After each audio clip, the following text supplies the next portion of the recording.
I'm a 24-year-old woman, and in my family, Sunday dinners have always been a tradition. Growing up, it was one of those things we all looked forward to, the whole family coming together, catching up on life, and enjoying a big meal. My parents, my siblings, and I all took turns hosting, and the idea was simple. Whoever's turn it was would handle cooking and setting everything up. It was a way for us to share the responsibility, and it also made sure everyone got a chance to contribute. For as long as I can remember, these dinners have been a cornerstone of our family culture. I loved the tradition, and when I moved out on my own, I was excited to keep it going. I put in a lot of effort when it was my turn. I'd spend hours planning the menu, making sure there were dishes everyone loved, even accommodating all the different preferences and dietary quirks my family has. If my sister wanted something vegetarian or my dad was craving a particular dessert, I'd make sure it was on the table. I would start prepping the night before, marinating meat, chopping vegetables, baking desserts. I made it an event, not just a meal, and I really enjoyed it. But over the past few months, something changed. It started to feel like I was the only one who cared about keeping this tradition alive. The first time it happened, it was just my sister, who canceled last minute. She sent a quick text saying she wasn't feeling well, and I didn't think much of it. I mean, it happens, right? People get sick. I just figured she'd join next time. My brother still came, but he was late, and it was pretty clear he was only there out of obligation. The next time it was my turn, the same thing happened, and I started to feel like maybe I was imagining things or overreacting. But it was hard to ignore the way my brother suddenly had work stuff that prevented him from coming. It caught me off guard because he's never had to work on Sundays before. He didn't give much detail, just a quick, vague text that made it clear he wasn't going to be there. I didn't want to push him, but it felt off. Then there was my sister, who said she was going to visit a friend who was only in town just for the weekend, so she wouldn't be able to make it either. That stung because she could have seen her friend any other time, but it felt like she chose that weekend to have an excuse not to come. It wasn't even a solid plan, just something she mentioned in passing, like, "Oh, yeah, I'll be out, won't make it, sorry." I was left with just my parents, who at least showed up, but even that didn't go as smoothly as I hoped. They arrived late, almost an hour after the time I'd told everyone to come. I had the roast sitting on the stove, sides warming in the oven, and a salad that was starting to wilt, but I tried to keep a smile on my face and pretend everything was fine. When they walked in, they didn't seem to notice how much effort I had put into everything. My dad made a quick comment about how good it smelled, but that was it. They didn't linger over the meal like we usually did, savoring each dish and chatting. Instead, they ate quickly and then said they needed to head out because they had errands to run. Errands. On a Sunday evening, when we were supposed to be spending time together. It was like the whole evening was just another thing they had to check off their list before moving on to whatever was more important. I had spent hours making a roast, seasoning it just right, marinating it overnight so it would be flavorful and tender. I made mashed potatoes, roasted vegetables, and even a fresh loaf of bread. I knew how much my mom loved homemade bread, so I made it from scratch, kneading the dough until my arms were sore and letting it rise while I prepped everything else. I thought about what everyone liked and tried to incorporate a bit of that into the meal. It was exhausting, but I didn't mind if it meant everyone would come together and enjoy it. But instead, it felt like all of that effort was for nothing. I was just disappointed. It wasn't about the food. It was the feeling that no one seemed to care, like they all had somewhere better to be. I started noticing a pattern after that. It wasn't just a one-off thing, it was happening consistently. Whenever it was my mom's turn to host, everyone was there. No one had last-minute excuses, no one canceled an hour before. My brother would even show up early to help set the table or bring over a bottle of wine. When my dad hosted, it was the same story. My sister would bring some dessert she'd baked, and everyone would be there on time, sitting around the table, joking and laughing like the old days. They'd stay late, and sometimes we'd end up playing cards or watching a movie, just enjoying each other's company. But when it was my turn, it was like pulling teeth trying to get them to commit. I'd send messages in the group chat, and it would be radio silence, or worse, half-hearted maybes that would turn into sorry, can't make it on the day of. I'd always have tons of leftovers because I'd prepared for the whole family, but but only a few would actually show. I'd be left packing up containers of food, trying not to feel like I was the only one who still cared about these dinners. But the worst part was last month. I thought if I planned something special, maybe that would get everyone excited, so I went all out. I decided to make stuffed chicken breasts, roasted veggies, homemade bread, and a chocolate cake that's a family favorite. It was the kind of cake that everyone would fight over for the last slice, rich, moist, with a layer of ganache on top. I spent most of Saturday prepping. I was marinating the chicken, chopping vegetables, letting the bread dough rise, and whisking together the batter for the cake. I had this image in my head of everyone sitting around, eating and chatting, and maybe even complimenting how nice everything was. But then Sunday morning rolled around, and my phone started buzzing. My sister was the first to cancel. She sent a quick text saying she just wasn't up for it, which seemed like a weak excuse. I couldn't help but think she hadn't even planned on coming. She just didn't want to be the first to say no. Then my brother sent a vague message saying he had some work stuff that came up, which I knew was probably just an excuse. It was always work stuff lately, even though he never used to work weekends. My parents still came, but they didn't show up until almost an hour late. I'd been keeping the food warm, but by the time they arrived, everything had lost its freshness. The bread was a little too crusty, the vegetables weren't as crisp, and I had to reheat the chicken. It was like they didn't notice how much effort I'd put into everything. We barely even got through dessert before they were saying they had to leave because they wanted to catch some sale at a store. I remember standing there, watching them gather their things, and just feeling numb. I had spent all of Saturday preparing this meal, waking up early on Sunday to finish everything, and in the end, it felt like none of it mattered. I was left with a ton of food, enough to feed twice as many people as actually showed up. I stood there in my kitchen, staring at all the leftovers, and I felt like a fool. I tried talking to my family about it afterward, asking if there was something I was doing wrong, or if maybe they just weren't into Sunday dinners anymore.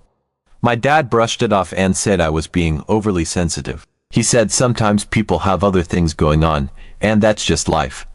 My mom said maybe I was putting too much pressure on myself to make everything perfect, and that's why I was feeling this way, but that wasn't the point. It wasn't about perfection, it was about feeling like my effort mattered and that they wanted to be there. I wanted them to be excited about coming over, the way they were when it was someone else's turn to host. Then, last week, it was my mom's turn to host, and guess what? Everyone was there. No excuses, no last-minute cancellations. My brother even left work early so he could get there on time. My sister brought a homemade appetizer, and everyone stayed late, laughing and reminiscing, like nothing was wrong. I was happy to be there, but I couldn't help but feel a bit hurt. It was clear that when it was my mom's turn, everyone made the effort, so why not for me? This week, it's supposed to be my turn again, and I just don't want to do it. I don't want to spend hours cooking, setting the table, and getting excited about everyone coming over just to end up feeling let down again. So, I told my family that I was thinking of skipping my turn and letting someone else host. I wasn't rude about it, I just said I wasn't up for it this time, and maybe we could figure something else out. But my dad was quick to call me out, saying I was being dramatic and that this was just how family was sometimes. My mom said I should stop trying to read into things and just enjoy the time we do get to spend together. My brother didn't say much, but my sister looked a bit annoyed, like she thought I was making a big deal out of nothing. I tried explaining how it felt to be the only one putting in effort and then being let down, but it didn't seem to land. My dad just kept saying I needed to let it go and that I was overthinking it, but I don't think I am. I think it's unfair that everyone expects me to host and put in the effort, but when it's my turn, no one can be bothered to show up. Part 2. So, after that last dinner, I decided I wasn't going to put myself through it again. It wasn't like I came to this decision easily. It was more like a slow realization that crept up on me over the past few months. Each time I hosted and nobody showed, it chipped away at how much I enjoyed doing it. It's hard to stay enthusiastic when it feels like no one cares. I thought a lot about it during the week after that last dinner, running the whole evening over and over in my head, and every time I remembered how I had stood there with all that food, I just felt more and more ridiculous. I started questioning myself, wondering if maybe I was overreacting, if maybe I was making too big of a deal out of this. But then I'd remember how they'd all been there, no problem, the week before at my mom's place, and suddenly, I didn't feel so crazy anymore. It was obvious they could make the effort if they wanted to. They just didn't want to for me, and I wasn't sure why. I tried talking to them about it, and they brushed me off, made me feel like I was the one being unreasonable, but I knew it wasn't right. It's not unreasonable to expect people to show up when they say they will, especially when you're making a big effort to host. So this time, when it was my turn to host again, I decided I wasn't going to bother. I didn't announce it to anyone. I didn't send a message to the family group chat saying I wasn't hosting. I just didn't do anything. No menu planning, no grocery shopping, no hours spent in the kitchen making sure everything was perfect. I didn't want to set myself up for disappointment again. I figured, if they didn't care enough to show up when I put in the effort, then there was no point in putting in the effort at all. If they had something to say about it, maybe they'd realize how it felt to be the one left hanging. Sunday rolled around, and I spent the day relaxing. For once, I wasn't stressing over making sure everything was perfect, and it was actually kind of nice. I watched some TV, took a long bath, and didn't think about cooking even once. There was a part of me that wondered if I should at least send a message, let everyone know I wasn't hosting, but I didn't. I didn't see why I had to be the one to make everything clear. If they wanted to show up, they could, but I wasn't going to twist myself into knots for it anymore. I was fully expecting it to be just another Sunday evening where I'd end up alone, scrolling through my phone or maybe ordering takeout, but then, around the usual time for dinner, I heard a knock at the door. I remember pausing, almost in disbelief, because it wasn't like anyone usually came when it was my turn. I opened the door, and there they were, my brother, my sister, and my parents, all standing there, looking like they had just come from my mom's place or something. They had this air of casualness, like it was no big deal to show up, and they were holding a couple of bottles of wine and a dessert. It was the first time in months that they'd all been there, together, at my place, on a Sunday. I felt this weird mix of emotions, like I was glad to see them, but also confused, and maybe a little annoyed. They walked in, all smiles, chatting and taking off their coats, and my mom asked, "So, what did you make?" as she set the wine on the counter. My dad was looking around, and my brother and sister had already started wandering into the living room, like they expected to sit down and start dinner any minute. I stood there, not sure how to respond at first, because this wasn't how I thought the evening was going to go. I hadn't prepared anything. There wasn't a single thing cooking in the kitchen. I didn't even have a backup plan, like some snacks or easy stuff I could throw together. It was just me and an empty kitchen. I told them I hadn't made anything, that I didn't plan on cooking because I didn't think anyone was going to come. I thought maybe they'd get it. Maybe they'd understand how frustrating it was to put in all that work and then have no one show up, but instead, they looked confused, shocked even. My brother was the first to say something, and he looked at me like I'd done something wrong. He said, "But it's your turn to host," as if that was the only thing that mattered. I couldn't believe it. Here they were, finally showing up on a night I hadn't done anything, and now they were going to tell me I should have been ready because it was my turn. It felt like a punch to the gut. I'd been begging them to show up for weeks, months even, and they always had some excuse. But now, the one time I didn't cook, they were here, acting like I was the one who had let them down. I explained how I felt, how it hurt that every time it was my turn, they seemed to have other plans or couldn't be bothered to make it. I told them how it felt to spend hours preparing a meal only for them to cancel last minute, or barely show up at all, and how that made me not want to bother anymore. I thought, maybe, they'd see it from my side, but they didn't. Instead, they acted like I was overreacting, like I was the one ruining the evening. My sister said it wasn't fair for me to just decide not to cook when it was my turn, like I'd somehow broken the rules of this unspoken agreement. My dad said I was being dramatic, that it was just one night, and I should have told them if I wasn't planning to host. They stayed for a bit, kind of milling around awkwardly, not sure what to do with themselves now that there wasn't a dinner. My mom tried to make small talk, but it felt forced, and my dad kept glancing at his watch, like he was already thinking about when they could leave. They didn't bring it up again, but the whole atmosphere was tense, and it felt like they were disappointed in me, like I had failed some test by not having everything ready. After a while, they all left, taking the wine and the dessert with them, and I was left alone, standing in the quiet of my apartment, trying to figure out how everything had gotten so messed up. Part 3. After that Sunday, things felt off between me and my family. I didn't hear from them right away, which didn't surprise me.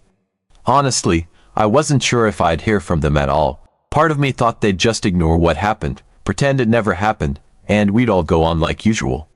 I was almost hoping that would be the case because I didn't want to deal with any more awkwardness or arguments. But about a day or two later, my phone started buzzing, and the messages started pouring in. First, it was my mom. She sent me a long text, trying to be diplomatic but also very clear in her message. She said she understood that I was upset and that she was sorry if I felt hurt, but then she went on to say that it wasn't right for me to just skip out on my responsibility to host. She reminded me how important these dinners were to the family and how they'd been a tradition for so long. She even mentioned how she and my dad had looked forward to it, how they'd planned their day around coming to my place, and how disappointed they were to arrive and find out there was nothing. She kept saying things like, "It's not about the food, it's about the effort," which felt like a slap in the face because I'd been putting in the effort for months and getting nothing in return. Then, my brother sent a message in our group chat, and it was less gentle. He didn't bother with apologies. He just straight up said that I was wrong for not hosting and that if I had an issue, I should have brought it up before dinner. He said that the family rotates hosting for a reason, and that everyone's expected to do their part, including me. He made it sound like I'd shirked my duty, like I'd done something selfish, which was infuriating because where was all this concern about doing their part when it was my turn and they couldn't be bothered to show up? But I guess when they actually decided to come for once, and I wasn't ready, suddenly it was a huge issue. My sister's message was the one that really got under my skin. She said she felt hurt and blindsided by my decision not to cook, and that it was immature of me to pull something like that without warning. She kept saying that the family expected me to be ready, and that my choice to just not do it was like playing games. She even went on about how they'd all made time in their schedules to be there, how it wasn't easy for everyone to coordinate, and that I was disrespecting their time by not following through. Disrespecting their time, I couldn't believe it. What about all the times they'd bailed on me last minute, with barely any notice or even just a half-hearted excuse? Apparently, that was fine, but if I didn't meet their expectations one time, I was the one being rude. It felt like I was being ganged up on, and their messages kept coming. They made it clear that they wanted this issue to be settled before the next dinner, which was in 2 weeks. They said they didn't want any more surprises, and that I should be prepared to host next time, no tricks or games. They made it sound like I'd done something sneaky, like my decision not to cook was some kind of calculated move to make them look bad. But the truth was, I just didn't see the point in going through all that effort again when it felt like they never appreciated it. And then, to top it all off, they said that since I hadn't cooked last time, I would need to make it up by helping out at the next dinner, which my dad was hosting. They suggested that I come over early to help with prep, set the table, and make sure everything was ready before everyone else arrived. It was like they were punishing me for standing up for myself, like I had to prove I was still part of the family by bending over backward to make up for something they thought I'd done wrong. They didn't see it as a way to come together or compromise. They framed it as my responsibility to earn back their trust, as if I'd broken some unwritten rule by refusing to cook that one night. I was stunned. I just couldn't believe how they were twisting this around. They kept saying they understood why I was upset, but their actions showed the complete opposite. If they really understood, they wouldn't be piling on more expectations and treating me like I'd done something unforgivable. It felt like they were missing the point entirely. I didn't need them to lecture me about traditions and responsibilities. I needed them to acknowledge that I'd been trying to keep this tradition alive on my own for months, and they'd been the ones dropping the ball. But instead of even considering that they might have had a role in why I decided not to cook, they all just zeroed in on me, acting like I was the one who had let them down. It hurt more than I expected it to. I had hoped that maybe, after what happened, they'd realize that something wasn't right, that maybe they'd actually ask why I felt like I couldn't go through with it anymore. I thought they might want to talk about how we could fix things, how we could make it so these dinners felt like a shared effort again. But they didn't want to fix anything, they just wanted me to fall in line, to go back to playing my part without complaining. And now, they wanted me to make up for something I didn't even think was wrong in the first place. So, am I the asshole for refusing to host this time around? I know it's a family tradition, and I don't want to ruin that, but I'm tired of feeling like I'm the only one who cares.